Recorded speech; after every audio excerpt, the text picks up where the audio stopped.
Hi எல்லாருக்கும் வணக்கம். Again Dharma here. இன்றைக்கி இந்த வீடியோவில் நம்ம ஒரு எக்ஸ்டென்ஷன் சுவிட்ச் போர்டு எப்படி கனெக்ஷன் பண்ணலாம் அப்படின்னு சொல்லிட்டு நம்ம பார்க்கலாம். ஸோ முதல்ல பார்த்திங்கன்னா நான் ஒரு 16 ஆம்ஸ் டபுள் கம்பைனட் சுவிட்ச் போர்டு வாங்கியிருக்கேன், ரெடிமேடாக வாங்கியிருக்கேன் நான். ஸோ அதோடய நேம் பார்த்திங்கன்னா கோனா அப்படின்னு சொல்லிட்டு ஒரு லோக்கல் பிராண்டு தான், அதாவது இந்தியன் பிராண்டு தான் வாங்கியிருக்கேன் நான். ஸோ அது பார்த்திங்கன்னா 16 ஆம்ஸ் டபுள் கம்பைனட்னு சொல்லியிருக்காங்க. அப்படின்னா என்னென்னா இதில் பார்த்திங்கன்னா 2 சாக்கெட் 2 சுவிட்ச் கண்ட்ரோலோடு இருக்கும். ஸோ அது இல்லாமல் 2 இண்டிகேட்டர் வேறு கொடுத்துருப்பாங்க, எல்இடி இண்டிகேட்டர் வேறு கொடுத்துருக்காங்க. நான் இதில் பார்த்திங்கன்னா ஒயரும் பார்த்திங்கன்னா 2.5 mm ஒயர் தான் யூஸ் பண்ணியிருக்கேன். இதுனா 16 ஆம்ஸ் வரைக்கும் தாங்கணும். இது பார்த்திங்கன்னா 18 to 24 ஆம்ஸ் வரைக்கும் தாங்கும். அதே மாதிரி வந்து பார்த்திங்கன்னா ப்ளக்கும் 3-pin ப்ளக்கு 16 ஆம்ஸ் கெப்பாசிட்டி உள்ளதாக நான் வாங்கியிருக்கேன். ஏன்னா லோடு வந்து தாங்கணும் அப்படின்னு சொல்லிட்டு நான் வாங்கியிருக்கேன். இதெல்லாம் வந்துட்டு எப்படி ஒயர் செலெக்ஷன் பண்ணுறோம், எப்படி சுவிட்ச் பாக்ஸ் செலெக்ஷன் பண்ணுறோம், அண்டு ப்ளக் எப்படி செலெக்ஷன் பண்ணுறதுன்னு சொல்லிட்டு எல்லாமே வந்துட்டு நான் இன்னொரு வீடியோவில் டீட்டெயில்ஸாக சொல்கிறேன்.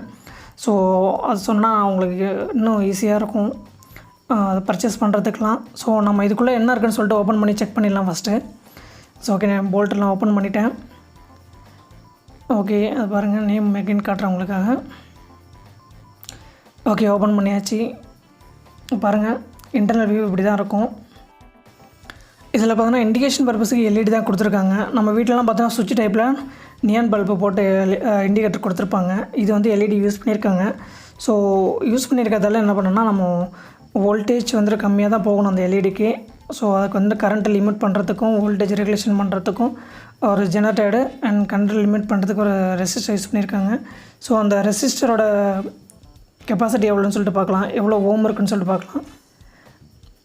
ஸோ அரௌண்ட் பார்த்திங்கன்னா 95 to 100 கிலோ ஓம் இருக்குது. ஸோ நெக்ஸ்ட்டு பார்த்திங்கன்னா நம்ம ஜெனரேட்டர் எப்படின்னு சொல்லிட்டு டெஸ்ட் பண்ணி பார்க்கலாம். இது வந்து ஃபார்வர்ட் பைஸ் மட்டும்தான் ஒர்க் ஆகும். ஸோ இங்கே வச்சுருக்கிறது ஃபார்வர்ட் பைஸில் ஒர்க் பண்ணுற மாதிரி தான் டிசைன் பண்ணியிருக்காங்க. ஸோ அதையும் நம்ம டெஸ்ட் பண்ணி பார்க்கலாம். இந்த ஜெனர் டயோடில் பார்த்திங்கன்னா நார்மல் பிஎன் ஜங்ஷன் டயோடு மாதிரி ஆனோடு கேத்தடுங்க 2 டெர்மினல் இருக்கும். ஆனால் நம்ம வந்துட்டு ஆனோடில் வந்துட்டு சப்ளை கொடுத்தோம்னா கேத்தடு வழியாக அதை வந்து லோடு கொடுக்கும். பட் வந்துட்டு எகெயின் வந்து ரிவர்ஸ் பைஸ் ஆகாது, அதாவது நம்ம திருப்பி ரிட்டன் வந்துட்டு கேத்தடுலேருந்து ஆனோடுக்கு பாஸ் பண்ணாது. ஸோ இது வந்துட்டு ஃபஸ்ட்டு வோல்டேஜ் லிமிட்டுக்கு தான் யூஸ் பண்ணுறோம், சரிங்களா? ஸோ ஓகே, அதை போட்டு நம்ம கன்ஃபியூஸ் பண்ண வேணாம். இப்போ நம்ம டேரெக்டாக வந்து சுவிட்ச் போர்டு எப்படி கனெக்ஷன் கொடுக்குறதுன்னு சொல்லிட்டு நம்ம செக் பண்ணலாம். இப்போ பார்த்திங்கன்னா நம்ம சுவிட்சில் பார்த்திங்கன்னா 2 டெர்மினல் இருக்கும். அண்ட் அடுத்து சாக்கெட்டில் பார்த்திங்கன்னா 3 டெர்மினல் இருக்கும் இங்கே, சரிங்களா? அந்த சுவிட்சில் பார்த்திங்கன்னா 2 டெர்மினல் சொல்லலாம். அதில் ஒன்று வந்துட்டு இன்கமிங், 2வது டெர்மினல் வந்து அவுட் கோயிங். மொதல் டெர்மினல் வந்துட்டு நம்ம சப்ளை இன்கமிங் சப்ளை கொடுப்போம், அது கண்ட்ரோலாக இருக்காது. ஸோ 2வது டெர்மினல் இருக்குது பாருங்கள், அது வந்து கண்ட்ரோல்டாக இருக்கும். அதாவது அந்த சுவிட்சு ஆன் பண்ணால் மட்டும்தான் அந்த 2வது டெர்மினலுக்கு சப்ளை வரும். ஸோ அந்த 2வது டெர்மினல்லேருந்து கொண்டு வந்து சாக்கெட்டோட லைன் சொல்லிட்டு சிம்பிள் போட்டிருப்பாங்க, அதில் அந்த டெர்மினல் நம்ம கனெக்ட் பண்ணிக்கலாம். அதே மாதிரி நான் எல்இடி வந்துட்டு பார்த்திங்கன்னா இண்டிகேட்டர் பார்த்திங்கன்னா எனக்கு ஆல்வேஸ் சப்ளை ஒன்ஸ் அந்த போர்டுக்கு வருதா இல்லையான்னு சொல்லிவிட்டு நம்ம செக் பண்ணணும் அப்படிங்கிற பர்பஸ்க்காக நான் இன்கமிங்லேயே வந்துட்டு கனெக்ட் பண்ணுறேன். சில பேர் வந்துட்டு அவுட் கோயிங்கில் கனெக்ட் பண்ணுவாங்க, அதாவது சுவிட்சோட கண்ட்ரோல்டாக வருது பாருங்கள் 2வது டெர்மினல், அந்த 2வது டெர்மினல் கனெக்ட் பண்ணுவாங்க. ஏன்னா சுவிட்சை ஆன் பண்ணால் சப்ளை வருதா இல்லைன்னு சொல்லிட்டு செக் பண்ணேன். பட் எனக்கு வந்துட்டு இந்த போர்டுக்கு சப்ளை வருதான்னு சொல்லிட்டு தெரிஞ்சால் போதும். ஸோ நான் இன்கமிங்லேயே கனெக்ட் பண்ணிட்டேன் நான். ஸோ அதே மாதிரி 2வது செக்ஷன், அதாவது 2வது சுவிட்ச் அண்ட் சாக்கெட்டுமே நம்ம வந்துட்டு ஃபேஸை வந்து கனெக்ட் பண்ணிடலாம். ஃபேஸ் தான் நம்ம கண்ட்ரோல்டாக கொண்டு வர போகிறோம். நியூட்ரல் வந்து சிம்பிளாக வந்துட்டு ஒரு லூப் போட்டுக்க வேண்டியது தான். பார்த்திங்கன்னா இப்போ வந்து ஃபேஸ் நம்ம கண்ட்ரோல்டாக கொடுத்தாச்சு. ஸோ அடுத்து பார்த்திங்கன்னா நியூட்ரலுக்கு வந்து லூப் போட்டுக்கலாம். இந்த சாக்கெட்டோட அடுத்த 2வது டெர்மினல் இருக்குது பாருங்கள், அந்த 2வது டெர்மினலுக்கு 2த்துக்குமே காமன் நியூட்ரல் தான் கொடுக்க போகிறோம். ஸோ ஒரு லூப் போட்டுக்கலாம் அதுக்கு.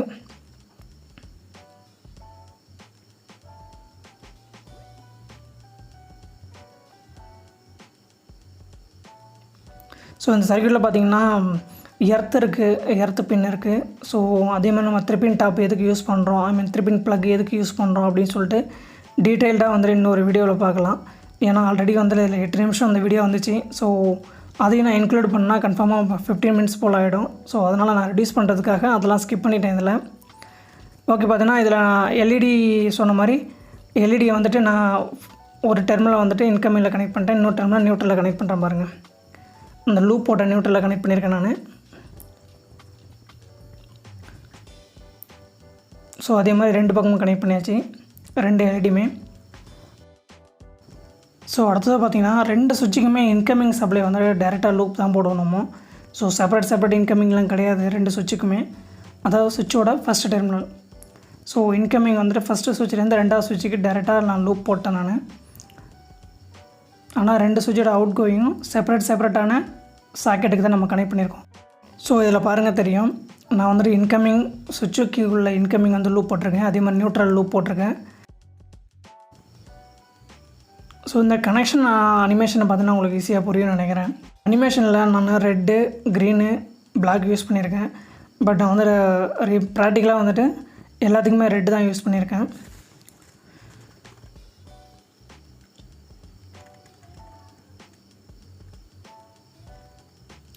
ஸோ இப்போ வந்துட்டு என்ன பண்ணுறேன்னா, நம்ம கொடுத்த கனெக்ஷன்ஸ் வந்துட்டு எதுவும் ஷார்ட் இல்லாமல் இருக்கா, அப்படியே ஃபேஸ் நியூட்ரலுக்கு எதுவும் ஷார்ட் இல்லாமல் இருக்கா அப்படின்னு சொல்லிட்டு நான் செக் பண்ணுறேன். கன்டினியூட்டி செக் பண்ணுறேன் நான். இன்கேஸ் ஃபேஸ் நியூட்ரல் ஷார்ட் இருந்தால் கன்டினியூட்டி அங்கே வந்து பஸ்ஸர் சவுண்ட் வரும். ஸோ அது மாதிரி வந்துட்டு நான் இன்கமிங்கில் வச்சு அவுட் கோயிங் செக் பண்ணுறேன். இன்கேஸ் வந்துட்டு சுவிட்சு ஒர்க் ஆகலை சரியா அப்படின்னு சொன்னாலும் ஸோ நம்ம அதை வச்சு ஈஸியாக கண்டுபிடிச்சிடலாம். இது வந்து ரொம்ப இம்பார்ட்டன்ட் கிடையாது, நீங்கள் டெஸ்ட் பண்ணணும் அவசியம் இல்லை. நான் சும்மா ஒரு டெஸ்டிங் பர்பஸ்க்காக, என்னுடைய பர்பஸ்க்காக நான் பண்ணியிருக்கேன். ஸோ ஓகே, நம்ம வந்துட்டு இப்போ க்ளோஸ் பண்ணிவிட்டு ஃபைனலாக வந்துட்டு நான் எப்படி பண்ணியிருக்கேன்னு சொல்லிட்டு காட்டுறேன். ஸோ இப்படி தான் பண்ணியிருக்கேன் நான். இந்த கேபிள் பார்த்திங்கன்னா 2.5 வந்துட்டு 3 கோர் கேபிள் தான் யூஸ் பண்ணியிருக்கேன் இன்கமிங் கொடுக்குறதுக்கு, போர்டுக்கு இன்கமிங் கொடுக்குறதுக்கு. ஸோ பாருங்கள் எப்படி இருக்குன்னு சொல்லிட்டு. இப்போ நான் பார்த்திங்கன்னா அந்த சுவிட்ச் போர்டுக்கு நான் இன்கமிங் சப்ளை கொடுத்துட்டேன் நான். ஸோ பாருங்கள் இண்டிகேட்டர்லாம் எரியுது பாருங்கள். ஸோ இப்போ நான் சுவிட்சை ஆன் பண்ணிவிட்டு ஃபேஸில் நான் வச்சு செக் பண்ணும்போது சப்ளை வருது. ஸோ ஃபேஸ் கரெக்டாக இருக்குது, ஃபேஸில் சப்ளை வருது நம்ம. ஸோ அடுத்தது வந்து நம்ம நியூட்ரலில் செக் பண்ணி பார்க்கலான்ட்டு. நியூட்ரலில் எந்த ஒரு சப்ளையும் வரக்கூடாது. அப்படி வந்ததுன்னா நம்ம எதை தப்பு பண்ணியிருக்கேன்னு அர்த்தம். ஸோ நியூட்ரலில் எந்த சப்ளையும் வரல, நியூட்ரலில் கரெக்டாக இருக்குது. ஸோ இங்கே பார்த்தீங்கன்னா ஃபேஸ் கண்ட்ரோல்டாக வருது நமக்கு, சரிங்களா. நியூட்ரல் நம்ம டேரெக்டாக தான் கொடுத்துருக்கோம். ஸோ அதனால் பிரச்சனை இல்லை. நெக்ஸ்ட் பார்த்திங்கன்னா நான் அகைன் மறுபடியும் டெஸ்ட் பண்ணுறேன் பாருங்கள் ஃபேஸில் வச்சு. ஓகே, ஃபேஸில் வந்து ஃபுல் வோல்டேஜ் நம்ம காட்டுது. ஸோ இந்த ஸ்டான்லி டெஸ்ட்டை பற்றி நீங்கள் தெரிஞ்சுக்கணுன்னா நம்ம சேனலில் ஆல்ரெடி வீடியோ போட்டிருக்கோம். ஸோ லிங்க் டிஸ்கிரிப்ஷனில் கொடுக்குறேன். ஸோ அதை பாருங்கள். ஓகே, 220 வரைக்குமே டிஸ்பிளே ஆகுது. ஸோ ஃபேஸ் கரெக்டாக நமக்கு கண்ட்ரோல்டாக இருக்குது. ஸோ நம்ம கரெக்டாக கனெக்ஷன் கொடுத்துருக்கோம்.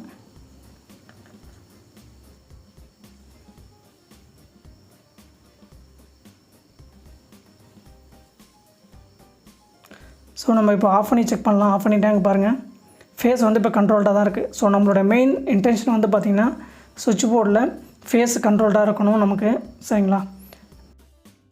ஓகே, தேங்க்ஸ் ஃபார் வாட்சிங். இதுபோல் எலக்ட்ரிக்கல் சம்மந்தமான வீடியோக்கள் பார்க்க சேனலை சப்ஸ்கிரைப் பண்ணுங்கள், கமெண்ட் பண்ணுங்கள், உங்கள் ஃப்ரெண்ட்ஸுக்கு கண்டிப்பாக ஷேர் பண்ணுங்கள். ஓகே, பாய். இன்னொரு வீடியோவில் பார்க்கலாம்.